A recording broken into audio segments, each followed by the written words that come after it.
స్తోత్రం స్తోత్రం స్తోత్రం స్తోత్రం స్తోత్రం.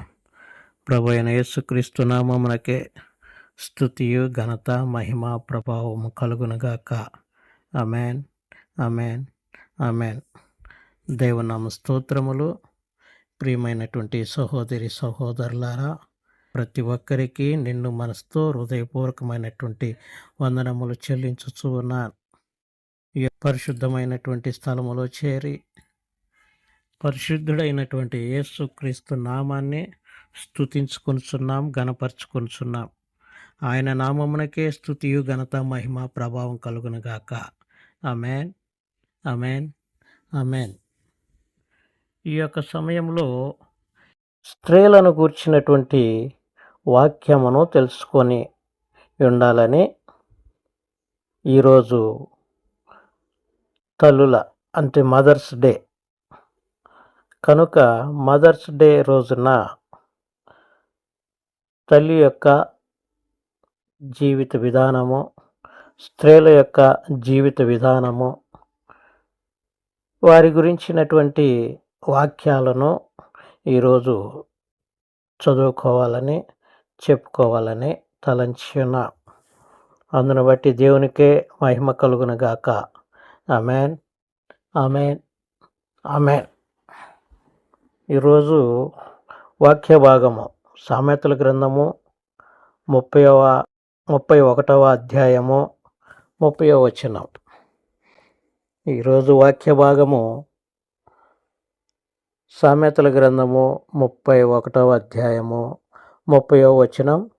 ఆఖరి లైన్లో ఈ మాట రాయబడి ఉంటుంది: యెహోవా యందు భయభక్తులు కలిగిన స్త్రీ కొనియాడబడును. వాక్య భాగాన్ని చదువుకుందాం. యెహోవా యందు భయభక్తులు కలిగిన స్త్రీ కొనియాడబడును. హల్లెలూయా. ప్రార్థన చేసుకుందాం. వాక్య భాగమును బట్టి సకల ఆశీర్వాదములకు కారణభూతుడైనటువంటి మా తండ్రి, మీకే స్తుతులు స్తోత్రములు చెల్లించుకుంటున్నాం ప్రభువా. నిన్న నేడు ఏకరీతిగా ఉన్నటువంటి దేవా, మీకే స్తోత్రాలు. మీ కృప, మీ కాపుదల, మీ నిన్నైనటువంటి దీవెన ఆశీర్వాదమైన తండ్రి ఇక్కడ చేరిన ప్రతి ఒక్కరికి దయచేయండి.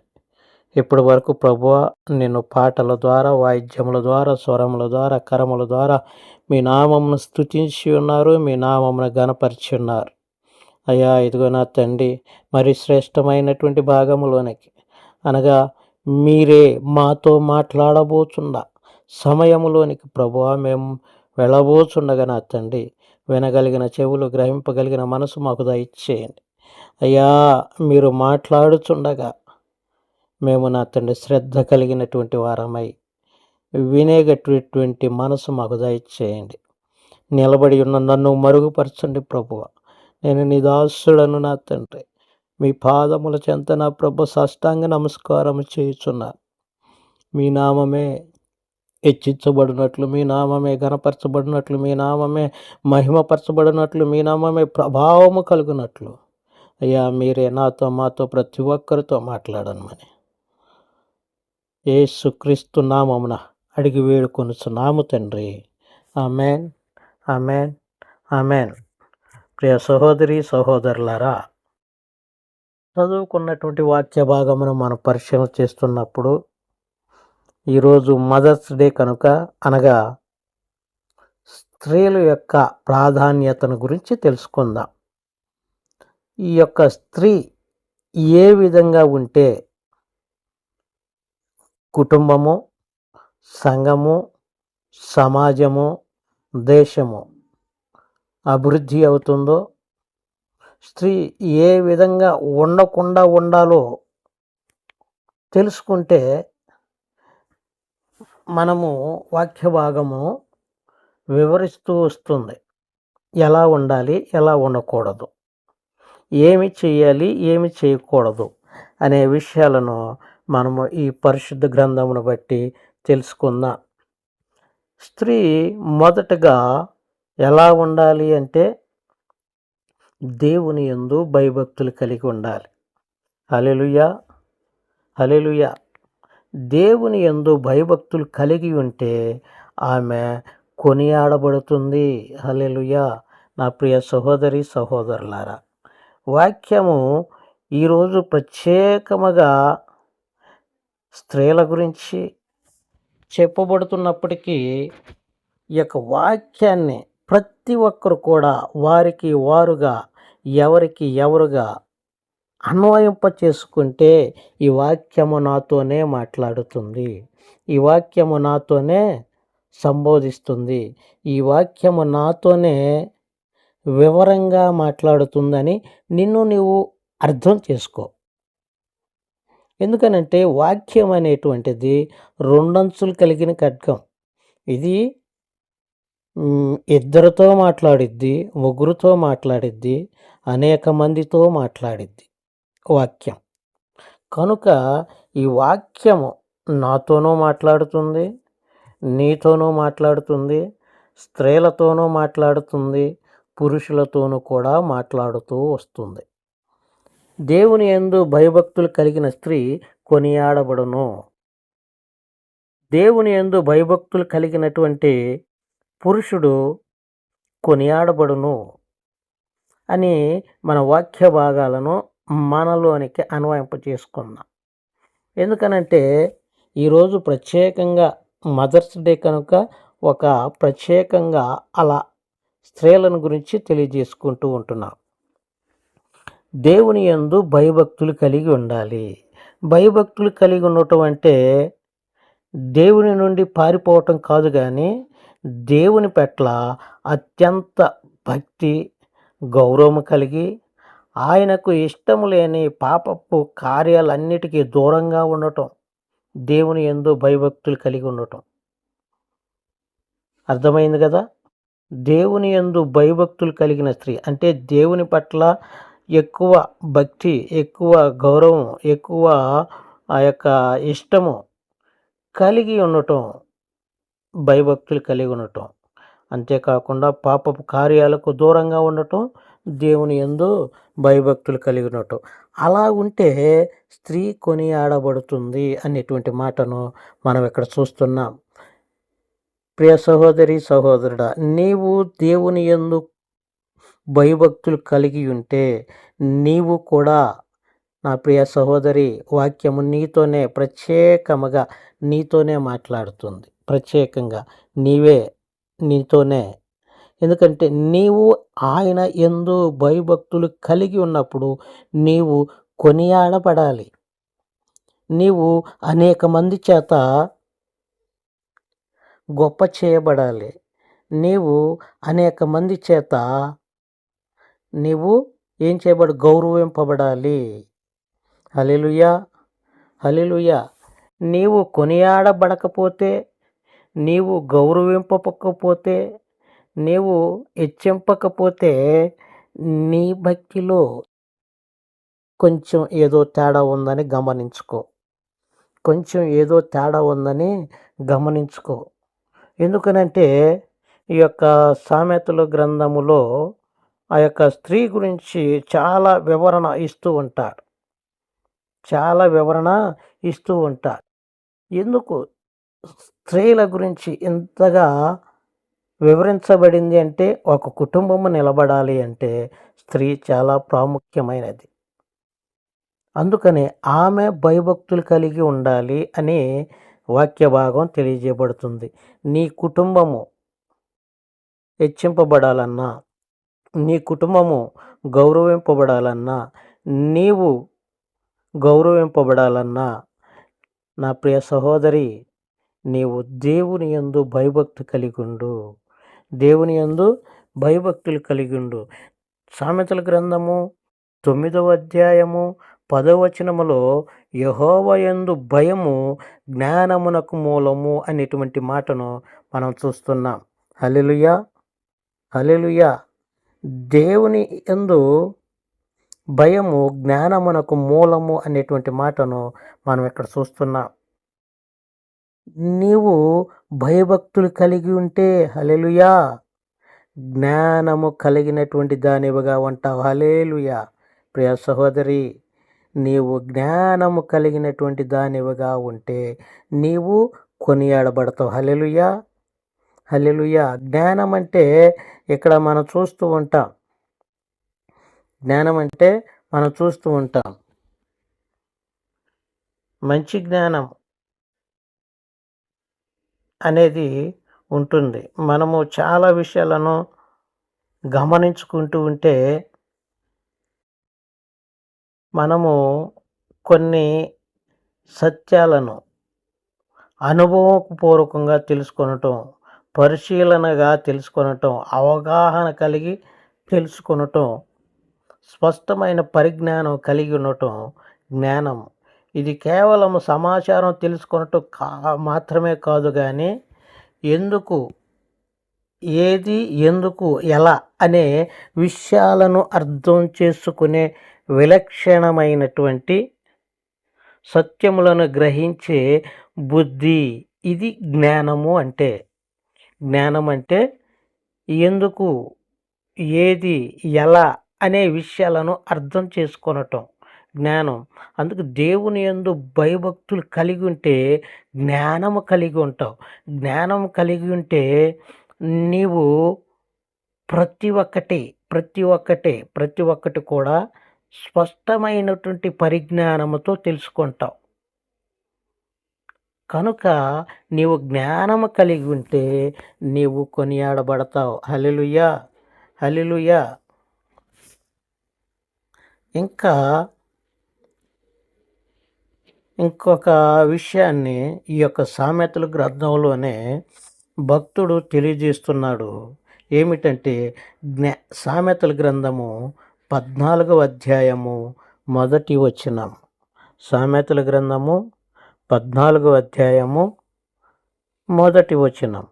జ్ఞానవంతురాలు తన ఇల్లును కట్టును, మూఢురాలు తన చేతులతో తన ఇల్లును ఓడబెరుకును అనేటువంటి మాటను చూస్తున్నాం.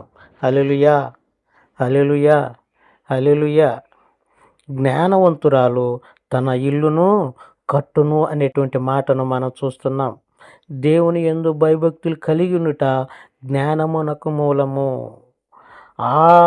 నీవు జ్ఞానవంతురాలై ఉంటే స్త్రీ ఎలా ఉండాలి అనేది దేవుడు ఇక్కడ తెలియజేస్తున్నాడు.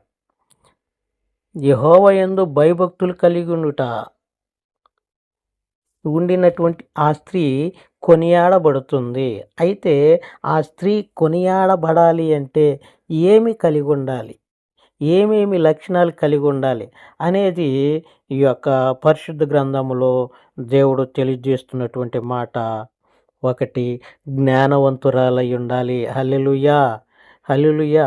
నీవు జ్ఞానవంతురాలై ఉంటే నీవు నీ ఇంటిని కట్టుకుంటావు. హల్లెలూయా, హల్లెలూయా.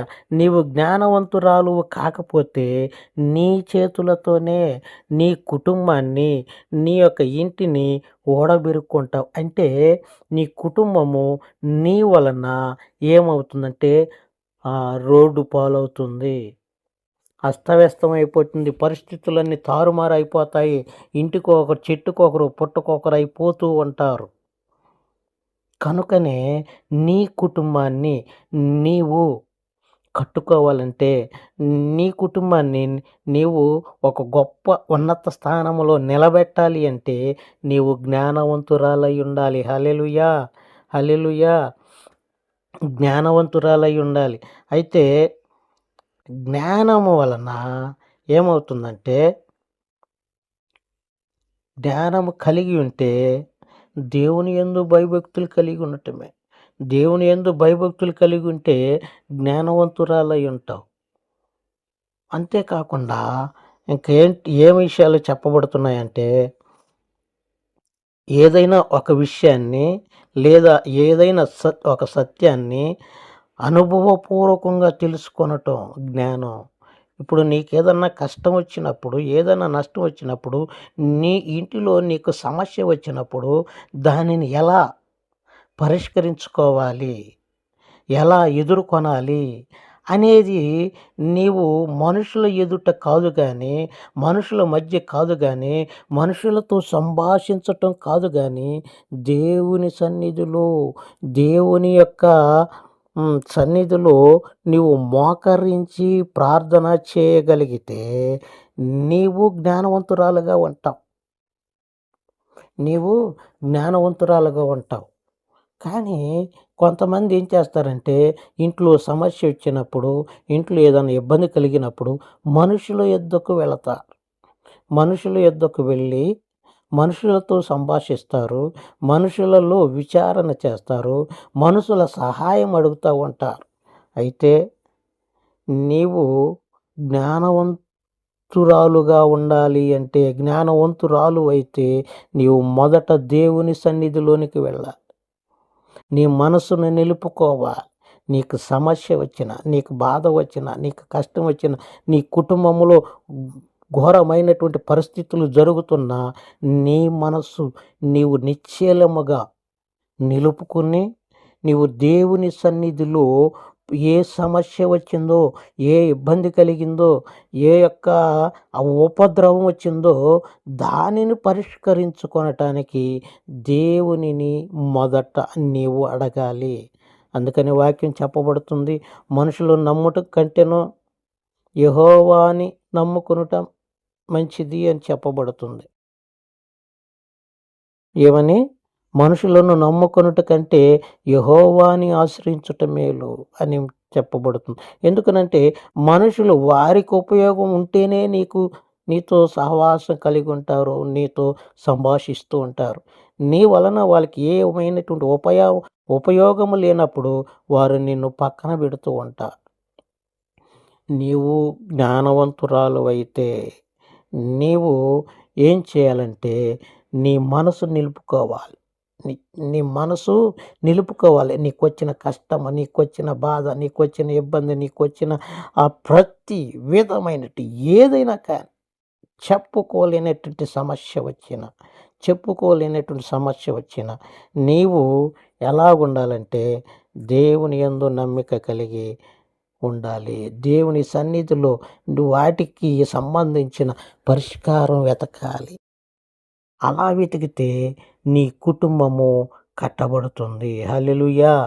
అలా ఉండకపోతే ఇదిగో మూఢురాలు తన ఇల్లును పెరక వేసుకున్నట్లుగా, తన ఇల్లును ఓడబిక్కున్నట్లుగా, తన కుటుంబాన్ని చిన్న బెదర చేసినట్లుగా నీవు జ్ఞానవంతురాలుగా కాకపోతే నీవు నీ ఇంటిని పాడు చేసుకుంటావు. జాగ్రత్త ప్రియ సహోదరి సహోదరుడా. దేవుని గూర్చినటువంటి జ్ఞానము కలిగి ఉండు. లోక జ్ఞానము కాదు, దేవుని గూర్చిన జ్ఞానము నీవు కలిగి ఉండు. హల్లెలూయా, హల్లెలూయా. మరి యొక్క విషయం ఏమిటంటే, దేవుడు స్త్రీ ఎలా ఉండాలి అనేటువంటి విషయాన్ని తెలియజేస్తున్నాడంటే గుణవతి అయినటువంటిదిగా ఉండాలి. హల్లెలూయా, హల్లెలూయా. గుణవతి అయినటువంటిదిగా ఉండాలి. ఇక్కడ సామెతల గ్రంథము 31వ అధ్యాయము 10వ వచనములో, సామెతల గ్రంథము 31వ అధ్యాయము 10వ వచనములో ఏమని చెప్పబడుతుందంటే, గుణవతి అయిన భార్య దొరుకుట అరుదు, అట్టిది ముత్యము కంటే అమూల్యమైనది. హల్లెలూయా, హల్లెలూయా. ఒక స్త్రీ గుణవతి అయినటువంటిది అయితే బంగారము కంటే కూడా, బంగారము ఈ దినాలలో చాలా ముఖ్యమైనటువంటిది, అమూల్యమైనటువంటిది. గుణవతి అయినటువంటి భార్య వాటన్నిటికంటే ఎక్కువ అనేటువంటి మాటను దేవుడు ఇక్కడ తెలియజేస్తున్నాడు. మనకు దేవుడి యొక్క వాక్యం ఏమని చెప్పబడుతుందంటే గుణము కలిగి ఉండాలి అనేటువంటి మాటను దేవుడు ఇక్కడ తెలియజేస్తున్నాడు. గుణము అంటే ఒక వ్యక్తి యొక్క ప్రత్యేకమైనటువంటి లక్షణము. సాధారణముగా మనిషి ప్రవర్తనలో మంచి గుణాలు, చెడ్డ గుణాలు ఉంటాయి. మంచి గుణాలు, చెడ్డ గుణాలు ఉంటాయి. అయితే కొన్ని మంచి గుణాలు మనం చూస్తూ ఉంటాం. మంచి గుణాలలో మనము దేవుని యొక్క వాక్యాలను చూస్తూ ఉంటాం. మంచి గుణములు కలిగినటువంటి వారు, దేవుని యొక్క వాక్యమును కలిగినటువంటి వారు ఎలా ఉంటారంటే చాలా అమూల్యమైనటువంటి వారిగా ఉంటారు. మంచితనం ఉండాలి, ఓర్పు ఉండాలి, ప్రేమ ఉండాలి, దయ ఉండాలి, దీర్ఘశాంతం ఉండాలి. ఇవా ఇటువంటి ప్రవర్తన కలిగినటువంటి లక్షణాలుంటే అవి మంచి లక్షణాలు. అవి మంచి గుణాలు. అవి కాకుండా చెడ్డ గుణాలు ఉంటే నీవు అమూల్యమైనటువంటి దానివి కాదు. రాళ్ళ కంటే ఘోరమైనటువంటి దానివి. రాళ్ళ కంటే గుణవతి అయితే మాత్రం ముత్యము కంటే అమూల్యమైనది. గుణము లేకపోతే రాళ్ళ కంటే కూడా వ్యర్థమైనటువంటి దానివి అని దేవుని యొక్క వాక్యము చెప్పబడుతుంది. హల్లెలూయా, హల్లెలూయా. మొదట స్త్రీ ఎలా ఉండాలని చెప్పబడింది? జ్ఞానవంతురాలై ఉండాలి అని చెప్పబడింది. రెండవదిగా వాక్యము ఏమని చెప్పబడుతుంది? గుణవంతురాలై ఉండాలని చెప్పబడుతుంది. మరి ఒక మాట ఏమిటంటే ఇంకను యోగ్యురాలై ఉండాలి అనేటువంటి మాట చెప్పబడుతుంది. హల్లెలూయా. యోగ్యురాలు, సామెతల గ్రంథము 12వ అధ్యాయము 4వ వచనం. యోగ్యురాలు తన పెనిమిటికి కిరీటము, సిగ్గు తెచ్చునది వాని ఎముకలకు కుళ్ళు. హల్లెలూయా, హల్లెలూయా. యోగ్యురాలు తన పెనిమిటికి కిరీటము వంటిది. ఇప్పుడు ప్రియ సహోదరి, నీవు నీ పెనిమిటికి నీవు కిరీటముగా ఉండాలి. హల్లెలూయా. నీవు కిరీటముగా ఉండాలి. కానీ ఇదిగో ఆ యొక్క ఇంటి వారికి, నీ యొక్క యజమానునికి అవమానము తెచ్చేదానివిగా, సిగ్గు తెచ్చేదానివిగా ఉండకూడదు. ఒకవేళ నీ ప్రవర్తన ఎలాగున్నదో, నీ మాట ఎలాగున్నదో, నీ తలంపు ఎలాగున్నదో, నీ ఆలోచన ఎలాగున్నదో ఒక్కసారి నిన్ను నీవు పరిశీలన చేసుకో. ఎందుకనంటే యోగ్యురాలు అంటే మంచి నడవడికి కలిగిన స్త్రీ, గుణవంతురాలు, అర్హురాలు అనేటువంటి మాటలు ఆ యొక్క యోగ్యురాలు అనేటువంటి మాటకు అర్థాలు వస్తున్నాయి.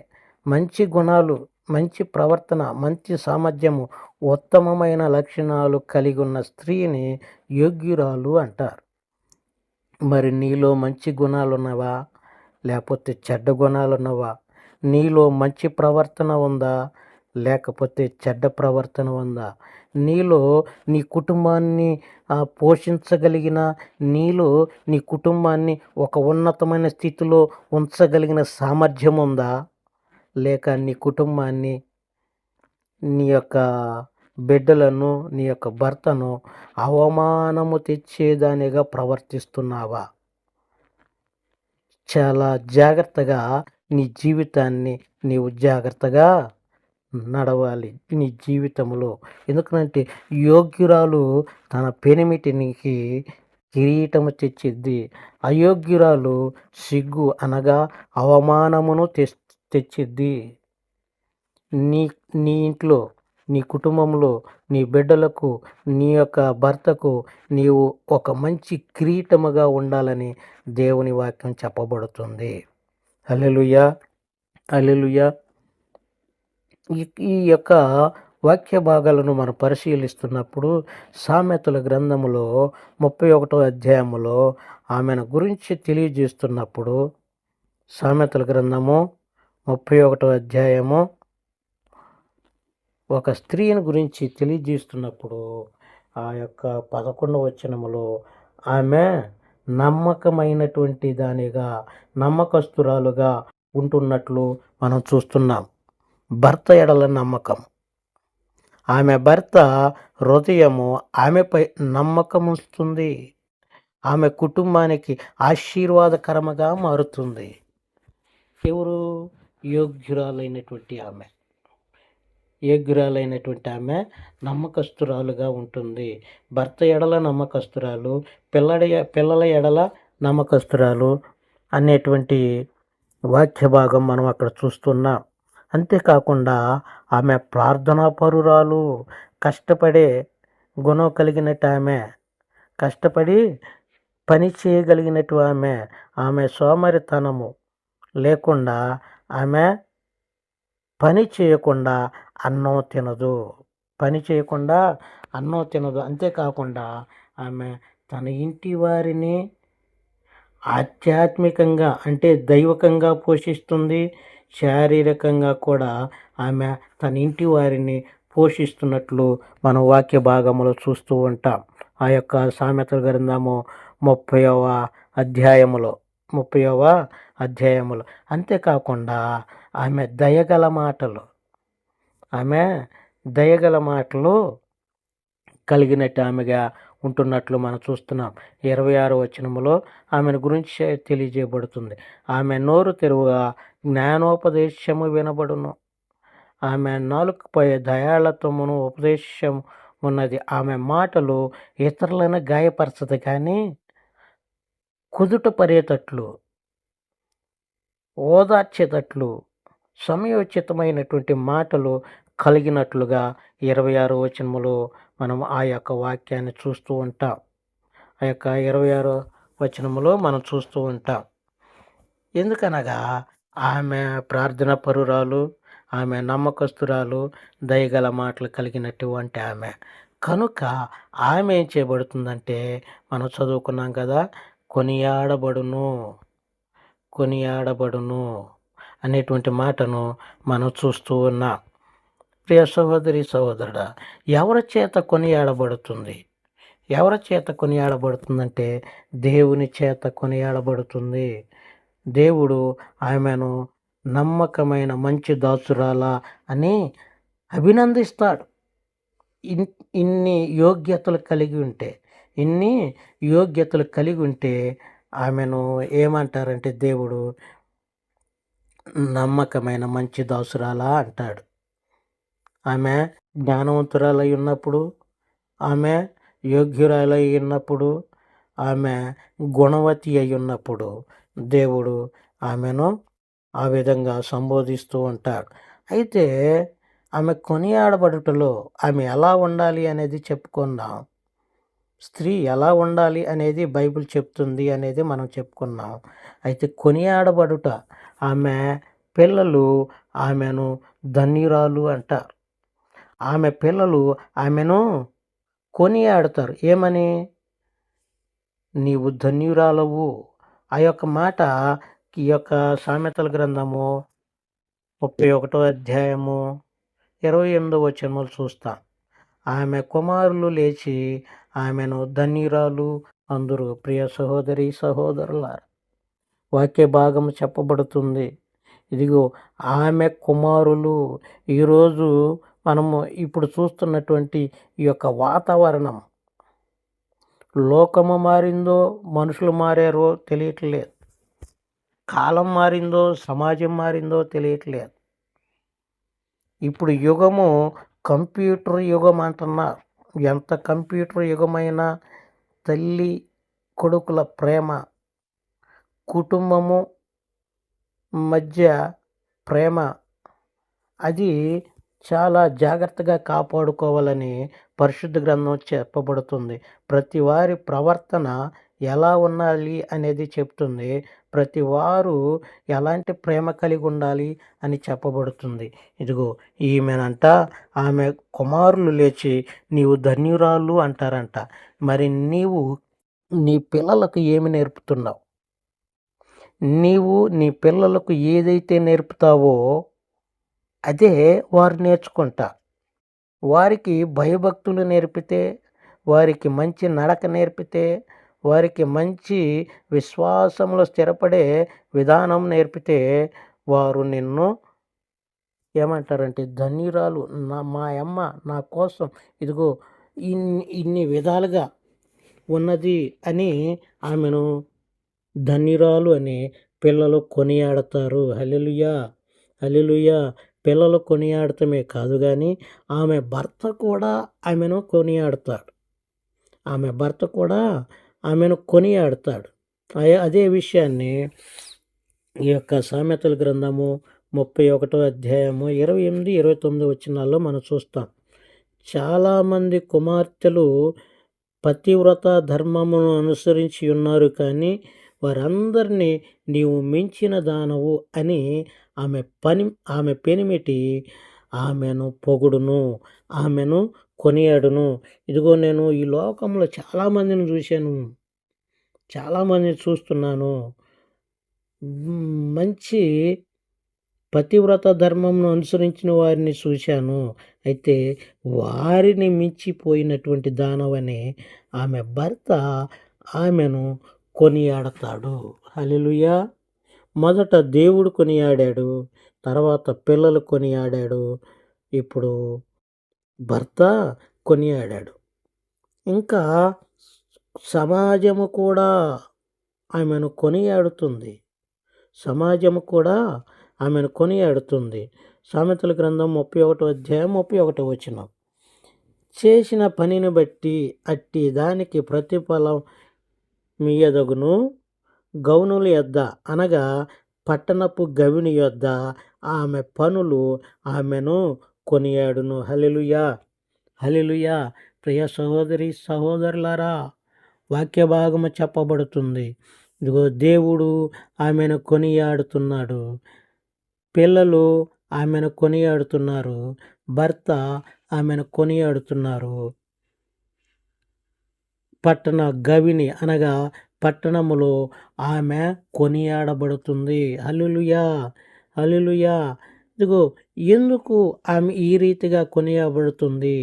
ఎలా ఆమె ఈ రీతిగా కొనియాడబడుతుందంటే, ఆమె భయభక్తులు కలిగి ఉంది, దేవుని యందు భయభక్తులు కలిగి ఉంది, జ్ఞానవంతురాలయ్యుంది, గుణవతి అయ్యుంది, యోగ్యురాలయ్యుంది, ప్రార్థన పరురాలయ్యుంది, నమ్మకస్తురాలయ్యుంది, మంచి దయగలిగిన మాటలు మాట్లాడగలిగినటువంటిదిగా ఉన్నది. కనుకనే ఆమె ఇన్ని రకాలుగా కొనియాడబడినట్లు మనం చూస్తున్నాం. హల్లెలూయా! హల్లెలూయా! కనుక ప్రియ సహోదరి సహోదరులారా, ఇదిగో మనము కొనియాడబడాలి అంటే మనము దేవుని యందు భయభక్తులు కలిగి ఉండాలి. దేవుని యందు భయభక్తులు కలిగి ఉండటమే కాకుండా మనము జ్ఞానవంతురాలై ఉండాలి, అలాగే గుణవంతురాలై ఉండాలి, అలాగే యోగ్యవంతురాలై ఉండాలి, ప్రార్థన పరురాలై ఉండాలి, అలాగే ఇంకా ఏమని చెప్పబడుతుందంటే నమ్మకస్తురాలై ఉండాలి. ఇన్ని రీతిలుగా ఉండగలిగితే దేవుడు నిన్ను కూడా ఇదిగో ఈ వాక్యంలో చెప్పబడినట్లుగా యెహోవా యందు భయభక్తులు కలిగిన స్త్రీ కొనియాడబడును. నీవు కూడా కొనియాడబడాలంటే నీకు కూడా ఇన్ని విధములైనటువంటి లక్షణాలు, ఎన్ని విధములైనటువంటి అనుభవాలు నీకు కలిగి ఉండాలి.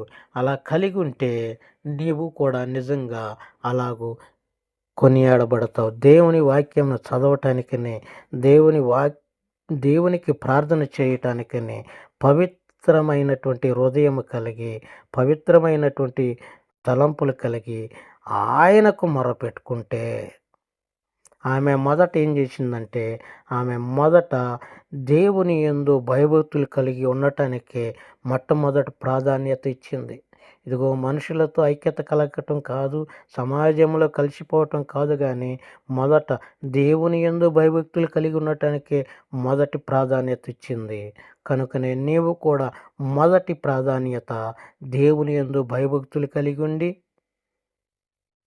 జ్ఞానవంతురాలయ్యుండి, గుణవంతురాలయ్యుండి, యోగ్యవంతురాలయ్యుండి, ప్రార్థన పరురాలయ్యుండి, నమ్మకస్తురాలు అయ్యుంటే ఇదిగో నీవు కూడా కొనియాడబడతావు. అలాగున్నట్లు పరిశుద్ధాత్మ దేవుడు సహాయం చేయునుగాక. ప్రార్థన చేసుకుందాం. స్తోత్రం, స్తోత్రం, స్తోత్రం, స్తోత్రం. సర్వశక్తిమంతుడా, సర్వోన్నతుడా, కృపగలిగిన మా తండ్రి, మీ ఘనమైన పరిశుద్ధమైన నామను బట్టి వందనాలు, స్తుతులు, స్తోత్రాలు చెల్లించుకుంటున్నాం ప్రభువా. అయ్యా, ఇదిగో నా తండ్రి, ఈ యొక్క సమయంలో ప్రభువా యెహోవా యందు భయభక్తులు కలిగిన స్త్రీ కొనియాడబడును తెలియజేశారు నా తండ్రి. అయితే ఆ స్త్రీ ఎలా కొనియాడబడుతుందో, ఏ అర్హతలు కలిగి ఉండాలో, ఏ విధంగా జీవించాలో, ఏ విధమైనటువంటి మనస్తత్వం కలిగి ఉండాలో దేవా మీరు మాకు తెలియజేసినందుకు వందనాలు, స్తోత్రాలయ్యా. ప్రభువా ఇదిగో నా తండ్రి, మా మా యొక్క సంఘములో ఉన్నటువంటి ప్రతి ఒక్క స్త్రీ, మా యొక్క సంఘములో ఉన్నటువంటి ప్రతి ఒక్క యవనస్తురాలైనటువంటి బాలికలు అయ్యా ఇదిగో నా తండ్రి, లోక ఆకర్షణకు లొంగిపోకుండా దేవా, లోక అలవాట్లకు లొంగిపోకుండా నీ యందు భయభక్తులు కలిగి నీ చేతను సంఘము చేతను కొనియాడబడినటువంటి యోగ్యురాలైనటువంటి స్త్రీగా మారునట్లు సహాయం చేయండి అయ్యా. ఇదిగో నా తండ్రి, గుణవతి అయినటువంటి వ్యక్తిగా ఉండునట్లుగా, జ్ఞానవంతురాలై ఉండునట్లుగా, యోగ్యవంతురాలై ఉండునట్లుగా ప్రతి ఒక్కరిని నా తండ్రి మీరు నిలబెట్టమని అడుగుతున్నాం అయ్యా. ఇటువంటి అర్హతలు కలిగినటువంటి వారు కొనియాడబడతారని సెలవిచ్చినట్లు ఇదిగో ప్రభువా, మా సంఘములో ఉన్నటువంటి ప్రతి ఒక్క బిడ్డ, ప్రతి ఒక్క సహోదరి అయ్యా ఇదిగో నా తండ్రి కొనియాడబడేటువంటి విధానములోనికి, గౌరవించబడేటువంటి అయా విధానములోనికి వచ్చున్నట్లుగా వారి కుటుంబము, వారి సంఘము, వారి యొక్క సమాజము, వారి యొక్క బంధుమిత్రుల మధ్య అయ్యా వారిని గొప్పగా చేయమని, వారి ఇన్ని అర్హతలు కలిగి జీవించే భాగ్యతను దయచేయమని త్వరగా రానయ్యున్నటువంటి యేసుక్రీస్తు నామమున అడిగి వేడుకొనుచున్నాము తండ్రి. Amen, amen, amen. యేసు రక్తమే జయం, ప్రభు యేసు రక్తమే జయం. ప్రభు యేసు రక్తం సంపూర్ణ విజయం కలుగును గాక, అపవాది క్రియలకు అనంత నాశనం కలుగును గాక. Amen, amen, amen.